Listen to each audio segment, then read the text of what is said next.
Classic Super Challenge. Makipag-ugnay sa Diyos ng digmaan ng Russia. Malapit nang magsimula ang showdown. Kaya't anyayahan natin ang mga manlalaro ng asul na panig, ang Diyos ng digmaan mula sa Russia na si Rasol.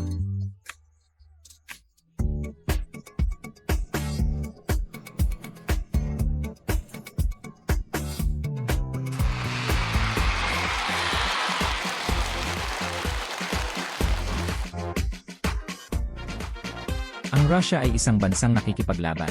Inaasahan namin ang kahanga-hangang pagganap ni Rasol sa ibang pagkakataon. Susunod, kailangan nating mag-imbita. Yung isa na lang ang nauna. Isang manlalaro na humahamon sa atin sa antas ng Diyos ng digmaan. Super challenger na si Liu Yong mula sa China.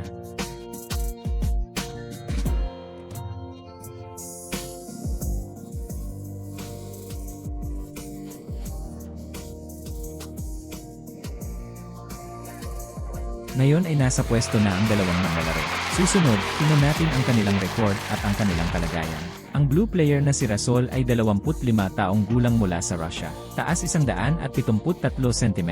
Professional record 14 na panalo mula sa 17 laban. Ang pulang manlalaro na si Liu Yong ay 20 taong gulang mula sa China. Taas 175 cm.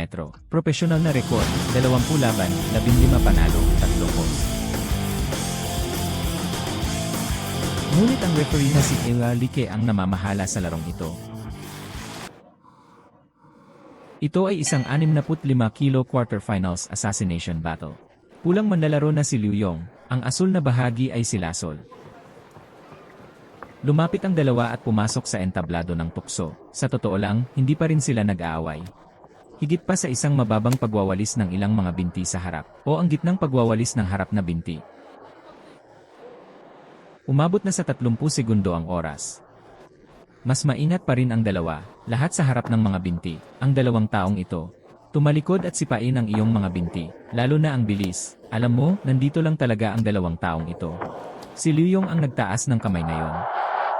Kapag itinaas mo ang iyong kamay, ngunit hindi tumigil ang referee, nagmamadali si Rasol. Ang resulta ay bumagsak. Hindi ito dapat ituring na isang knockdown. Ito ay isa. Nagsimula ito matapos tumawag ng stoppage ang referee.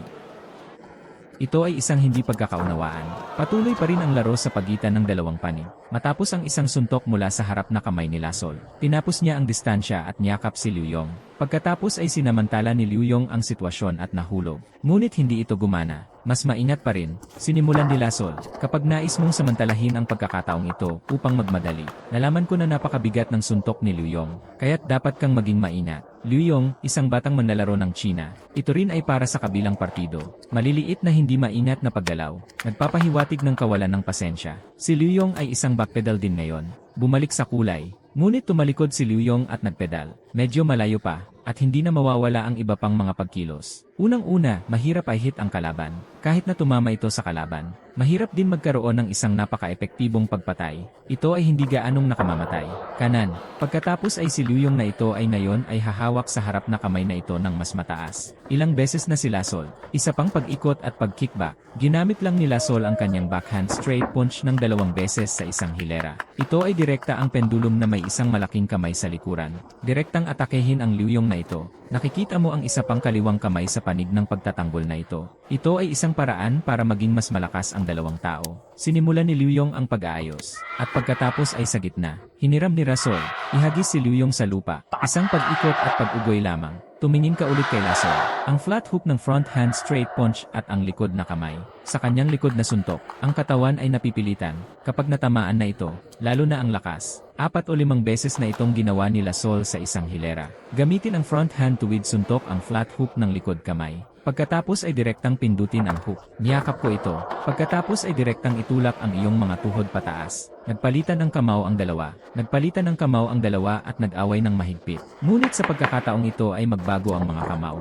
Siguraduhin na kunin ang proteksyon ng iyong isa pang kamay. Ang leg pick na ito ay isang mabigat na suntok. Mas malaki ang epekto ng suntok na ito. Tinamaan ito sa braso. Walang kakayahang i-lock ang pinto. Hindi na bagsak. Isa pang turn at back pedal. Gustong-gusto ni Liu Yong na gamitin ang pamamaraang ito ng pag-ikot. Tumalikod at sipain ang iyong mga binti. Tumalikod at hampasin ang suntok. Tapos na ang unang round. Sabi Sabi nga nila, si Coach Dong ang first round, hindi pa rin nagbubukas ang dalawa. Maliban sa ikalawang kalahati ng palitan ng mga suntok, labanan ng mas mabangis, hindi pa talaga binuksan. Ito ay ngayon pa lang. Sa sandaling sumigaw ang referee na tumigil, sumugod si Lasol sa loob. Bilang isang resulta, ang knockout na ito, kahit na ito ay isang hindi epektibong knockdown, umabot na sa ikalawang round ang laro. Dapat sabihin na pagkatapos ng unang pag-ikot ng pagsisiyasat, medyo hindi magalang si Lathor. Mabigat na suntok upang buksan ang daan. Dahil dito, mas matindi ang suntok. Sa ilalim ng aking mga paa ay hindi na balanse ang aking mga paa. Sinamantala ni Liu Yong ang pagkakataon at nagmamadaling tumayo. Napanood ng dalawang tao ang una at ikalawang kalahati. Sa pag-aaway, pareho silang mahilig mag-away. Kasama ang kabilang partido sa isang ito. Alam mo, silang dalawa na naman. Halos magkasamang nag-aagawan ang mga katawan. Lahat ay tumama sa mabigat na suntok na ito. Dapat maayos ang depensa ni Liu Yong. Tingnan ang back punch ni Rasol. Ang lakas ng pag-click ay napaka-nakamamatay. Nang magpalitan ng magkadikit ang dalawang panig, malaki rin ang mga butas ng isa't isa. Kaya sa oras na ito, ang dalawang panig ay nasa prosesong ito ng pag-aaway sa isa't isa. Mataas din ang posibilidad na mapabagsak ang isa't isa. Kumusta naman ang dalawang manlalarong ito? Dahil hindi ito Muay Thai. Kaya, para sa pag-aklas na ito sa malapit na lugar, walang gaanong pag-asa. Muli itong lumiko at sinipa ang kanyang mga binti. Ngunit paano naman pagkatapos ng paatras na sipa na ito? Ibinalik ni Lasol ang kulay na may mababang shot. Napatingin ako kay Lasol. Sa bawat suntok, ito ay lalong mabigat sa bawat suntok. Tila inilalagay nito ang iyong sarili. Umakyat ang buong katawan. Pumasok ang lahat. Isa pang swinging suntok. Ngunit ito ay walang laman. Dalawang leg sweep sa isang hilera. Relatibong nagsasalita, sa pamamagitan ng isa't kalahating pag-ikot na pagganap na ito, mahilig mag-click si Liu Yong, at relatibong nagsasalita, ang pagkilos ng kombinasyon ng Lasol. Higit pa sa Liu Yong, kadalasan, pagkatapos ng 2 o 3 suntok, siguradong may paa. Ito ay upang lumabas at lumabas. Si Liu Yong din ang bawat suntok na ito, lalo na ang backhand na ito. Ang suntok na ito ay pinindot din sa loob. Tila sinusubukan din itong gumawa ng pangwakas na desisyon. Sa kasong ito, na may kaugnayan sa Lasol, medyo mas malaki ang suntok, kaya ang mga pagkakataon ay kinabibilangan ng mga epektibong welga, marahil ng kaunti pa. Kanan. Tinamaan ng kamay sa likod ang tiyan. Madalas na umaatake ang dalawang lalaki mula sa likuran. Lahat sila ay tila nais na gamitin ang kanilang mga kamay sa likod upang direktang kunin ang baba o tainga ng bawat isa. Nakita namin na dumudugo ang ilong ni Liu Yong. Ito ay isang aksidenteng posisyon na itinulak lamang ang tuhod pababa. Kung minsan ay hindi talaga malinaw ang pagkakasangkot sa pagitan ng dalawa. Wala namang problema si Yong. Maaaring magpatuloy ang laro. Sinipa ito ni Liu Yong ngayon lang. Medyo kaunti rin ito. Sinipa ang crotch na ito ng Lasol. Tingnan mo si Liu Yong nakakalabas lang. Ang gitnang bahagi ng front sweep leg at ang likod na binti na ito. Ito ay tungkol sa paggamit ng puwersa na ginagawang medyo malaki. Sa palagay ko ito ay higit sa 6 o 70% ng lakas. Lahat ng ito ay click and click. Walang iba pang mga kombinasyon ng pagkilos upang ipahiwatig. Sa katunayan, ito ay kung ikaw ay nag-ipon ng malamig. Kung maaari mong pindutin ang kuko sa ulo, ito ay talagang gumagana. Ngunit ang posibilidad na tamaan ang kalaban. Sa katunayan, ito ay medyo maliit. Ang mga logro ay medyo maliit dahil ang pagkilos na ito ay masyadong direkta at walang mga pagkukunwari na mag-aalinlangan. Baka mas madali para sa kalaban na manghusga. Ito ay medyo simple. Alam mo, pinapanood namin ang slow motion replay na ito. Madalas pa rin gamitin ni Lasol ang backhand na ito. Ngunit makikita ito ni Lasol sa backhand. Nakikita mo na ito ay isa pang backhand.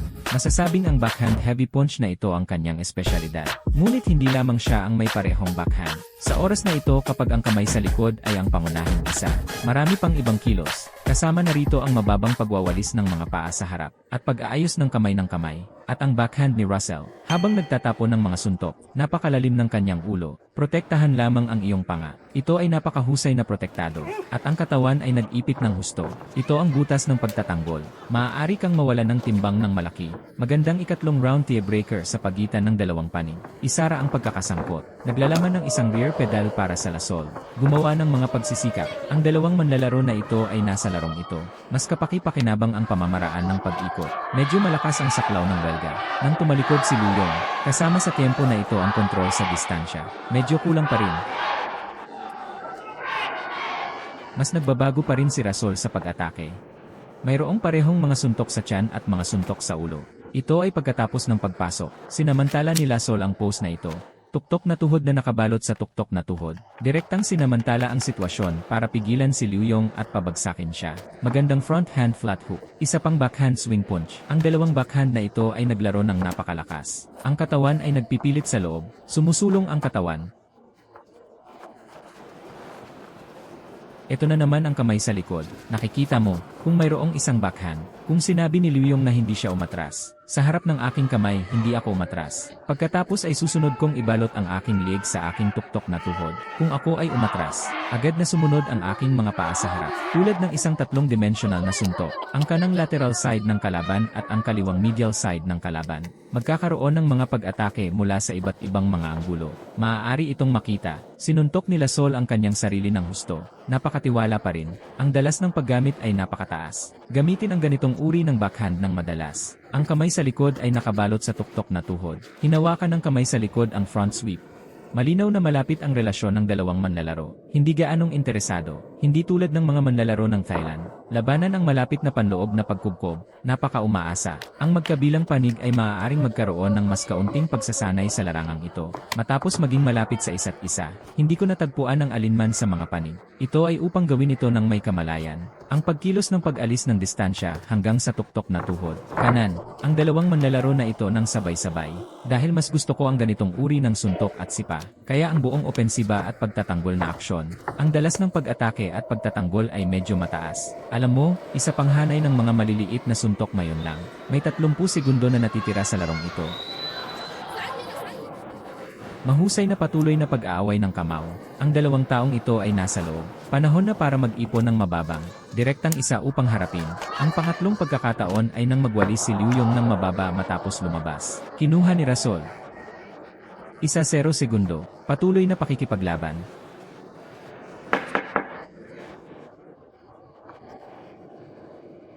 Matapos ang ikatlong laro, nabigo ang tumataas na backswing leg ni Liu Yong. Nakakatakot din ang labanan ni Liu Yong. Ngunit ang distansya ay hindi gaanong naunawaan. Napakalakas ng lakas ng kamao ni Liu Yong. Ngunit relatibong nagsasalita. Kasama sa amplitude ang pasulong na pagkiling ng katawan. Medyo mas malaki. Sa pagkakataong ito, hahayaan mo na ang kabilang partido na manghusga. Kontrol ng distansya. Pati na rin ang pagbibigay ng pagkakataon sa kabilang partido na husgahan. Kaunti pa. Ang manlalaro na ito mula sa aming Russia. Napakaganda ng laban na yon. Liu Yong mula sa ating China. Bilang isang batang hamon, mananalo ka man o hindi, lahat sila ay nakipaglaban ng matapang. Lahat ay nagpalakpakan at nagpalakas ng loob sa kanya.